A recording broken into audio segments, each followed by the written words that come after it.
Action of Second Continental Congress, July 4th, 1776. The unanimous declaration of the 13 United States of America. When, in the course of human events, it becomes necessary for one people to dissolve the political bands which have connected them with another, and to assume among the powers of the earth the separate and equal station to which laws of nature and of nature's God entitle them.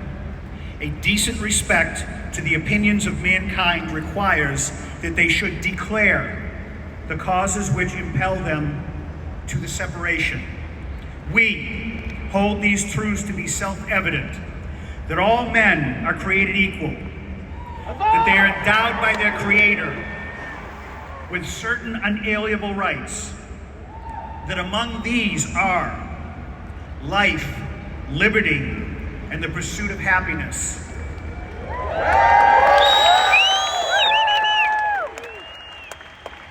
That to secure these rights, governments are instituted among men, deriving their just powers from the consent of the governed. That whenever any form of government becomes destructive of these ends, it is the right of the people to alter or abolish it and to institute new government laying its foundation on such principles.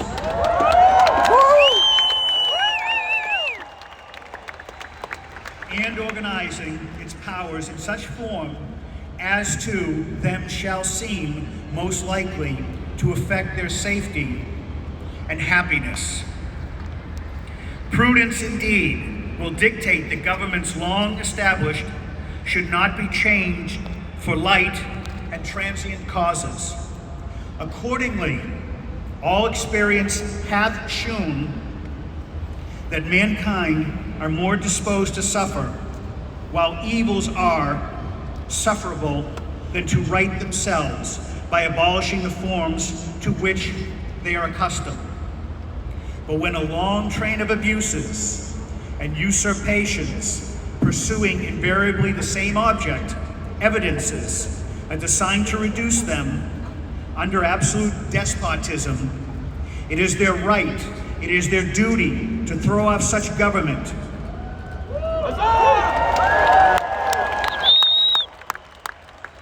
and to provide new guards for their future security. Such has been the patient sufferance of these colonies, and such is now the necessity which constrains them to alter their former system of government.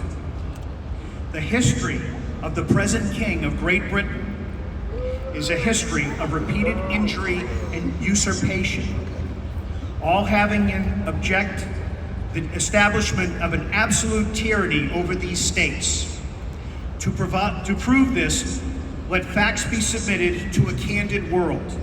He has refused his assent to laws, the most wholesome and necessary for the public good.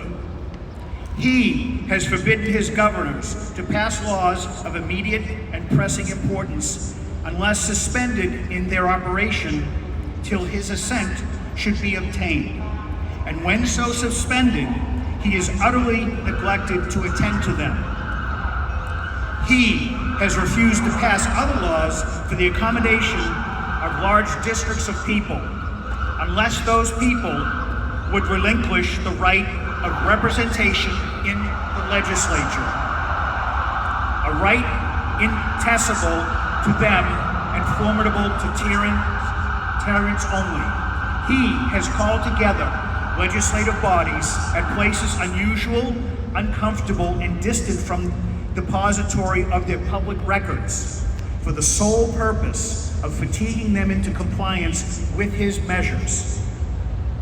He has dissolved representative houses repeatedly for opposing with many firmness in invasions of the rights of the people.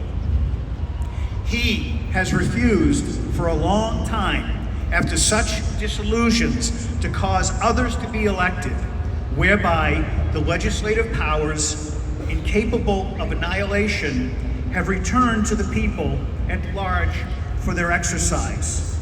the state remaining, in the meantime, exposed to all the dangers of invasion from without and convulsions within.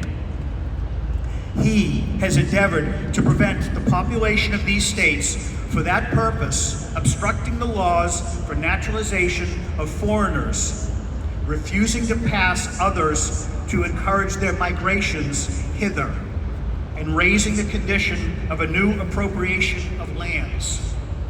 He has obstructed the administration of justice by refusing his assent to laws for establishing judiciary powers. He has made judges dependent on his will alone for the tenure of their offices and the amount and payment of their salaries.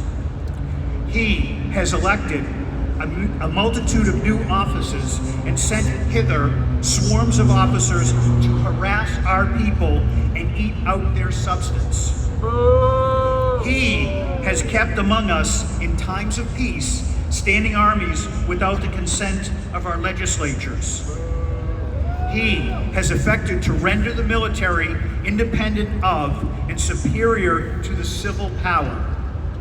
He has combined with others to subject us to a jurisdiction foreign to our Constitution and unacknowledged by our laws, giving his assent to the acts of pretended legislation, for quartering large bodies of armed troops among us, for protecting them by a mock trial from punishment for any murders which they should commit on the inhabitants of these states, for cutting off our trade with all parts of the world, for imposing taxes on us without our consent, for depriving us in many cases of the benefits of trial by jury, for transporting us beyond seas to be tried for pretended offenses, for abolishing the free system of English law in a neighboring province, establishing therein an arbitrary government, and enlarging its boundaries so as to render it at once an example and fit instrument for introducing the same absolute rule into these colonies. 4, taking away our charters, abolishing our most valuable laws, and altering fundamentally the forms of our government. 4, suspending our own legislatures and declaring themselves invested with powers to legislate for us in all cases whatsoever. He has advocated government here by declaring us out of his protection and waging war against us. He has plundered our seas, ravaged our coasts, burned our towns, and destroyed the lives of our people.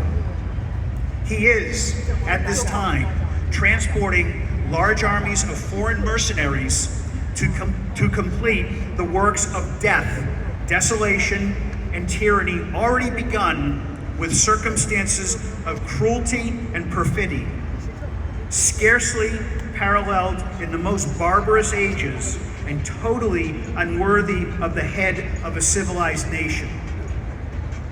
He has constrained our fellow citizens, taking captive on the high seas to bear arms against their country, to become the executioners of their friends and brethren, or to fall themselves by their hands. He has excited domestic insurrections amongst us and has endeavored to bring on the inhabitants of our frontiers, the merciless Indian savages who know rule of warfare is an undistinguished destruction of all ages, sexes, and conditions. In every stage of these oppressions, we have petitioned for redress. In the most humble terms, our repeated petitions have been answered only by repeated injury. A prince whose character is thus marked by every act which may define a tyrant is unfit to be the ruler of a free people.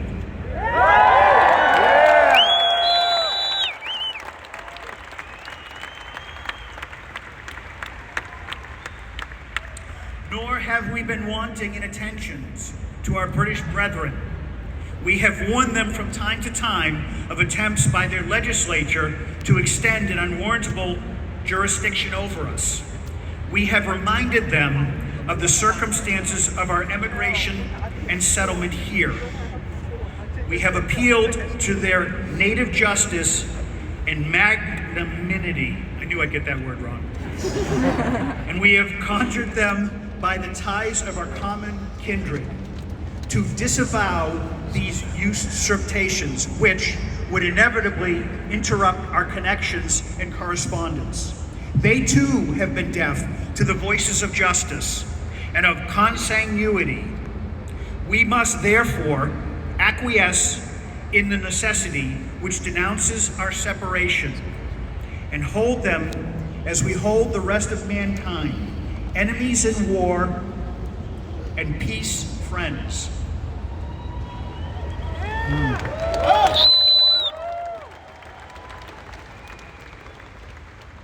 We, therefore, the representatives of the United States of America,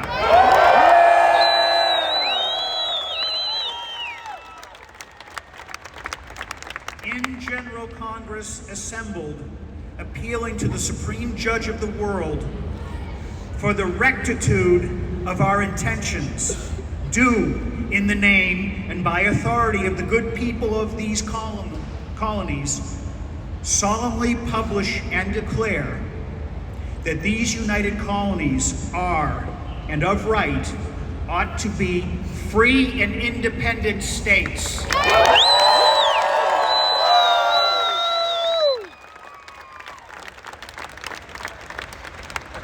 That they are absolved from all allegiance to the British Crown.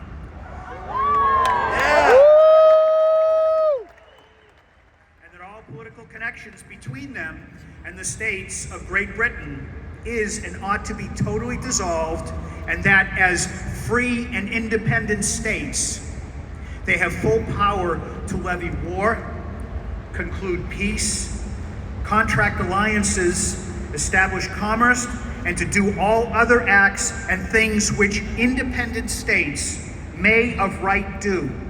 And for the support of this declaration, with a firm reliance on the protection of divine providence, we mutually pledge to each other our lives, our fortunes, and our sacred honor.